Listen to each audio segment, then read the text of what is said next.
warm welcome, please, for Stephen Ferris and Scott Hastings, everyone.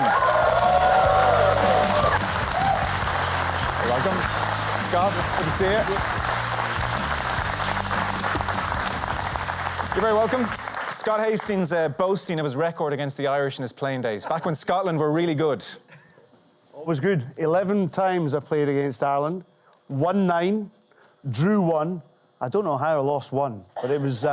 No, we really understood how to beat the Irish. It was easy. Right, okay. Good. He never played against me, though. Yes, this is true. You've been settling into life as a pundit, I would say, from afar, really over the last year or so in a big way, in that you're not afraid to criticise former teammates and coaches. And yeah, there was one night where you said Ulster had no passion and Les Kiss hit back in the media. So talk to us about that, because that can be a very difficult thing for recently retired players. Of course it can, yeah.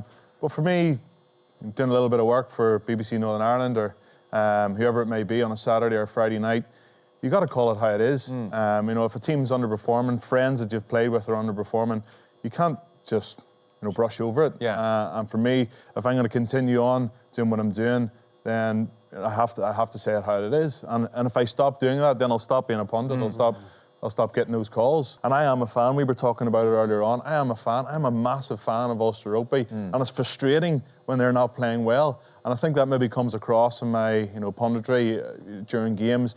I was at the Ireland game last weekend when they were playing France, and up out of my chair, when we do something good and we score a try. And but if a team's not doing well, it's very hard to be positive. Yes. It's very... Yeah. And if Ulster or Ireland are winning every single game, it would make our jobs a lot easier. But that's never the case. Hey, Scotland are winning. I'm enjoying things at the moment. It's the first time in about 20 years you can be positive. Yeah. When you were reacting to all the criticism, I saw you said, I thought it was very interesting, you said, I'm not involved in the Ulster setup and probably never will be, so I don't really give two hoots what their opinions are. It was I probably never will be. I like the two hoots thing as well, don't get me wrong.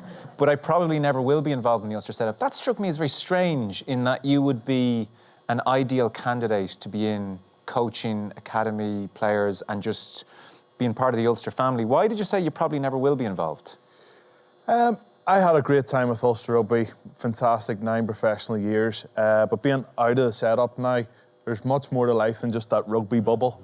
And when you're in that bubble, it is amazing. You're earning good money, you're with your friends every single day. It's not really a job, let's face it, when you're playing professional rugby. You're doing something you absolutely love, going out and play in front of 60, 70,000 week in, week out. Yeah. But when you step out of that bubble, you realise what the big world is all about. Yes, I love coaching, but I love coaching 12 and 13-year-olds for the fun, for the bit of crack. And the way coaching is nowadays, it's a bit like the Premier League football. It's about how long you can last and not the enjoyment out of it. You just look at a good friend of mine and somebody who's given a lot of service to Ulster Rugby, Neil Doak, 23 years, 24 years with Ulster Rugby, and the amount that he's given to them, and he's out of a job this year and doesn't know where he's going to turn to, and it's so very cutthroat. So I enjoy coaching, but I love doing it with youngsters and kids and enjoying it, and get into the professional setup again. Who knows, in 10 or 15 years' time, my opinion might change, but at the minute, I'm very happy doing what I'm doing. First time you did a weights training session with Ireland, you smashed Paul O'Connell's record. I read that 110 kgs was what was about the highest anyone was doing, and 20-year-old Ferris comes in and just does 135 kgs, and they're shaking their heads going, this guy's a physical freak. Yeah, I was warming up. I blew him out of the water, killed him. Paulie's obviously a very, very strong man. Yeah. And yeah, when you're a young fella, you want to go in and try and impress. And luckily, I was quite explosive and powerful at a young age, and a bit like Cian Healy now, And yeah, went in and lifted a few weights. And back then, you were doing a lot of cleans. Okay. Where now cleans are non-existent because they're actually bad for your back, and that's why me and you've got bad backs. So yeah, cleaning and pressing, and yeah, good fun, bit of crack. But it's not all about lifting weights. And I think Brian O'Driscoll said to was it Eddie O'Sullivan? Yeah. He says, "Oh, geez, that boy Ferris is good. I just hope he can bloody play rugby." Yeah.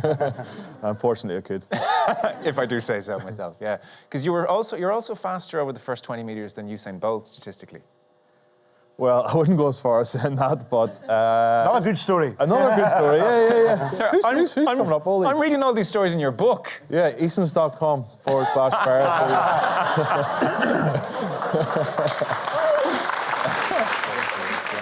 A mention of O'Connell, he was obviously an amazing guy to play alongside and incredibly intense and drove the standards. I presume you've great memories of being around somebody like that.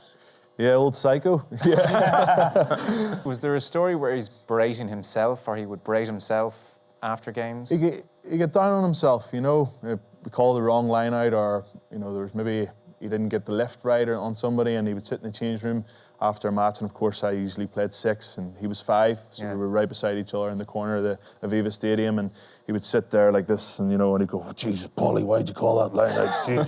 Oh, Paulie." And I'd be like, "You all right, Paul?" And he'd just go, "Yeah." And then he'd go back again, and Paulie.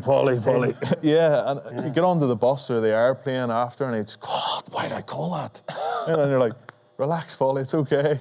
But he just, you know, we small, fine margins, as you well know, Scott, when it comes to the game, you know, they mean so much, and he was hard on himself. He drew these high standards out of the team, didn't he, his teammates? He did, and I think that's why the likes of Pete O'Mahony and Devin Toner have really come along, is because of Paul O'Connell's influence on those guys. How's your body now? Good, yeah. I'm hitting a good ball in the golf course. Good. I train. I still run 3-4 times a week. I go to spin classes, so I like to keep myself fit. Yeah. And you still can't run, can you not? Don't ask me about my body. It's in a complete mess, to be honest. But that's professional rugby. And would I change anything, turn back the clock and change anything? No. I enjoyed it. 9 years at the top. Went out with a bang, literally. But yeah, it was good fun. But yeah, the body's not good, no. Is it not? No. So you're not back running? I haven't ran, no, I can't. My ankle's 3 operations ankle, 3 operations knee, both thumbs. Look at that there. Do you like that thumb? Oh, You like that? Can we get a close-up on that, please? And your fingers. Can we look at that thumb again? Do you like that? No. Yeah.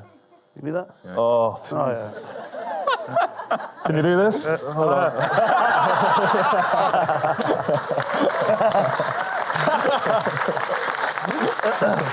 Oh, dear. Yeah, so the body's not good.